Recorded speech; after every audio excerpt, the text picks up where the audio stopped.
Yeah, just a little bit about us. Currently, Brad and I are working on a Southern Program Alignment, also known as SPAR.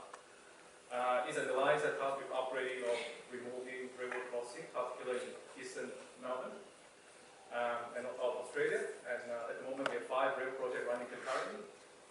4 is removal of the railway crossing, and one of which is an underground tunnel system upgrade in the Melbourne metro area. So this alliance consists of 3 companies.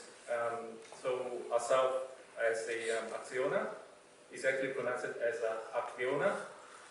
And then we got our design partner WSP and Metrotrain as the owner operator of this project PM. And our ultimate plan is the Level Crossing Removal Authority, which is formed temporarily just to remove this crossing. And the contract value of the project that we awarded is in the vicinity of $3 billion. So today we're going to present you 2 very simple case study, but very important, very crucial for our project. So on the left-hand side, it's a Glenhuntly train station, which is a construction sequencing of a storm water storage tank. And for those as well, we are upgrading the fire safety and communication system, some of which include the fire suppression system, smoke extraction system, construction of new refuge rooms, as well as the upgrade of an emergency escape route. And I'm going to show you a staircase installation at Palmer Station and also some high-level 40 sequencing for flag start for the station as well. So we can start this touch. And also at the same time, we're talking about we want to be able to integrate equipment into the pictures that we're going to show ultimately. So with this, it is hard to digest everything on a complex build. And it's too early, and so we need to find a better way of communication to the construction sequencings. We also needed a way to simulate complex equipment lists beforehand, so we're able to ensure that the post-construction sequencing would work. So for doing lift studies, producing the equipment needed for a specific animation was very tedious in the past without result. So it involved finding equipment information, modelling, texturing, rigging, which often takes up to a day depending on how complex the rigging is, and often some coding and some animation sequencing to that as well. All in all, it takes a couple of days to get all the equipment you need put together, and you'll see the team with these sets of skills as well, which are very barriers to entry. So for that, we are searching for software with the criteria of, I use the word the hosting surrounding reality data, which is a context. So you want to be able to know where you're building your project, so that you can have a greater engagement of the outcome to the audiences. And also, we have some BIM models that we need to be able to host on the software, simulation of the construction sequencing, which I talked about earlier, and also some, more importantly, we needed really quickly to have the existing equipment library that we could use. Like Brett said, it's always very difficult to have one that you can have on the go really quickly, and quite often you have to just do it from scratch. Sometimes it takes days just to get the equipment right before you can actually get to the content itself. And the bonus would be able to really be able for us to push the outcome really quickly. So before I show the next slide, I might want to switch my language a little bit. How many of you are from Hong Kong? If you can raise your hands. Cantonese? Mandarin? English? All right. Okay, so I'm going to switch that to English. I want you to put your both hands together, form a cup. If you can do it better. Yeah. So on the cup, I want you to put a small hose. And then I want you to look through the hose on the screen. So we all ready?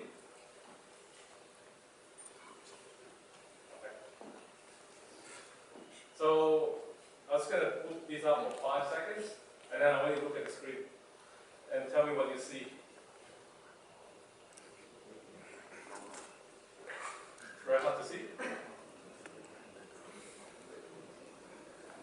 Ready? Now take your hands off. So you see the differences? So what I'm trying to say is, so we got people who speak different languages, let alone, you look at pictures that have different scenarios there. But when you put the picture together, it shows you something else. And more importantly, it's a picture of our home. So we probably can guess that earlier, but you can't see any more than you maybe see a little girl, the house, the guy sitting. So those are the scenarios that we're talking about. So when we do a sequencing, we have different audiences that have their own need, I would say. So we have people from logistics, we have people from installation, we have people, the engineers, and more importantly, in Australia, we have the stakeholders that we go after, the councils and the people that are affected. And more importantly, is the construction of an underground tank. So what we are picking this case study to show it to you because it's a very unconventional construction method in Australia. So usually, when you build a tank, imagine you're building a swimming pool, you dig a hole, and then you build from bottom up. But this project is top down. It's not something that happens in Australia all the time. And another thing I want to emphasize on is, in Australia, we currently have a big skill shortages, especially in the rail industry. So you have lots of people that are coming from a different area of industry. So you've got taxi driver, cleaners, whoever they are, and they come and work on this environment and trying to communicate through, communicate the idea of construction through this is very, very hard. So when I first got approached by the engineer who's trying his hardest to explain to people, right, this is what he's trying to do. So just look at it, this is his way of doing the sequencing. So they got it from a 2D drawings. So what they did is in PDF, overlay some pictures around it to make it sound like, you know, this is what we're trying to do. So if you look at this, it's very hard to make sense. Like even when I first look at it, I go, I have no idea what this guy's trying to do. Scratching my head. So back to the context of searching for the right program, we're able to turn this 2D sequencing into a 3D sequencing in Fusion. So comparing them side by side. So you can see this is a big impact. The one on the left hand side, well, yeah, engineers might understand that. But the one on the left hand side, my mom and dad can understand that. Well, you got the sequence, you got the scaffolding that needed to be going where and when. So without any further ado, I'm just going to show you the end result, which is the moving part. So remember this, picture tells a story, movie tells you a journey.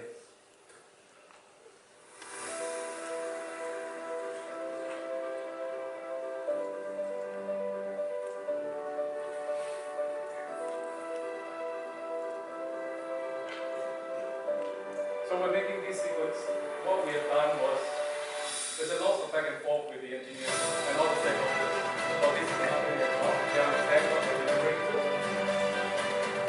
And all these sequence over here that you can see over here, we are working this as we go. So we're showing our stakeholders the result. Anything that doesn't work, we resolve it in Fusion and then bring it back up.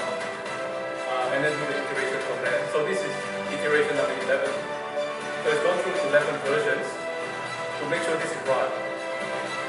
So everyone understands what we are trying to do over here. So it's a top down, very simple, but very, very important here. So that we don't have similar scenario as what we had last week in Hong Kong.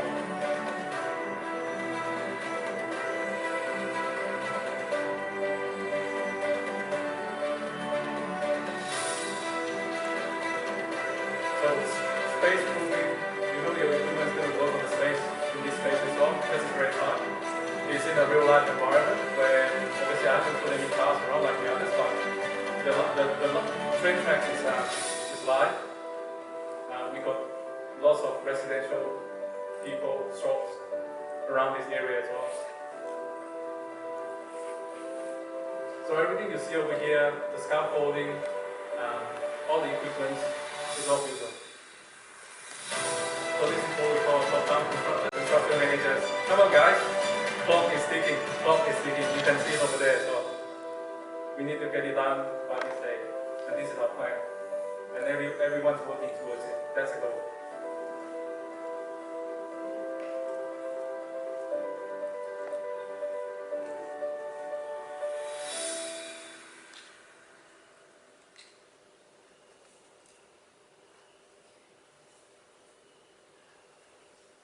Alright, so I'm going to hand over my talk to Brett. Alright, so Melbourne Underground Rail Loop, or MERL. So I've been working on this project for about 1 or 2 years now, and over that time I've used visual probably to make 1 or 2 dozen animations by now. I'm training out all the time just because there's so many complex lift that guys are wanting to see shown. And not only do they want to show that they can do it themselves, but they want to also show that they can have something that they can communicate to other people as well in presentations, and just give them something to everyone to talk about, which is great. So use case, spatial constraints. So as I said, validating the equipment suitability, risk mitigation as well, improving client confidence, and validating the construction methods as well. So due to the nature of operating in these constrained spaces, meticulous attention was imperative to select range equipment suitable for the demands of the draft relief shaft scope. This careful selection process aimed not only to mitigate potential risks in safety, budget and time, but also to instill the client with confidence in our thorough deliberation. And this confidence found its expression through the utilisation of FUSOR, which allowed us to rapidly simulate a task. And it was also instrumental in testing alternative construction methods as well. So if one of the site guys had an idea of something that might work, we would go quickly animate that and then show it. As you can see here, you're working in a really, really tight space, so it's really important that these animations are produced just to give that reassurance that things will work. And then on the right as well, it's just a staircase animation just showing that relative staircases are in 3D space. It's really good visual tool to see all the constraints in that 3D space. So you're talking about construction there. So this tunnel here, built back in the 80s. So we don't really have any 3D models as such back at that time. We only have 2D drawings. And so for us to do this, we only have one chance tunnel to make it right. We shut the station down. It's in Melbourne CBD, right in the middle of the Melbourne city. And during this event, we had to shut the station down. And we only have one chance to make it right. And we can't afford any mistake. So that's why this tool is so crucial and so powerful for the communication of our stakeholders. So that's the reason. It looks very simple, but it's not. It has gone through a lot of iterations, a lot of thought, and a lot of mistakes we made during this production of this sequencing. So this is the end result. Look at it. It's going to work, and it is going to work. And then one more animation as well. So we tried some 4D stuff. So as you can see here, this is flag stuff, east or west DRS, not too sure, but we're using Python as well to overlay some of the information. So a task is on the right hand side. They wanted that present all the time, showing all the tasks are going to happen, and then show them green when they're in progress or completed. And then they also wanted to draw lines from those tasks to the objects themselves, so it was a bit clearer what was happening. So what you're looking over here is not an overlay of a video. It's actually an overlay of a spark picture between FUSOR and Python scripting, digesting the program itself to be able to display on this, because this is very crucial. Okay, so this is just some feedback from our engineers for their appreciation. So there's 2 keywords here. It's, the Australian like to use life-saving and game changer. So in terms of life-saving, what does that mean? So obviously we are not trying to save life over here by using FUSOR. The life-saving that we have over here is, we are talking about engineers that are trying to digest an information that is 40 years old. So myself included, we try to decipher all the drawings, hundreds of drawings that we're trying to get into, trying to understand into these. But without this model, the collaboration of this, it will take people 6 months just to understand the extent of the project, and we don't have that, we can't afford that amount of time to do that kind of construction because everything's go, go, go, and go. So this one saved a lot of time for collaboration, for communication, and that's what we mean by life saving. So they don't have to work longer hours to understand what they're trying to build towards. In terms of game changing, so the game changing over here is we're talking about the engagement of the stakeholders, everyone. We went a step further by engaging local council, engaging the residents. So the content that you're looking at here, they have the visibility of it, they have their say too, and this is the freedom we get in Australia, and it's very important for us. So it is, from our perspective, it's a game changer. So let's conclude our presentation. Thank you.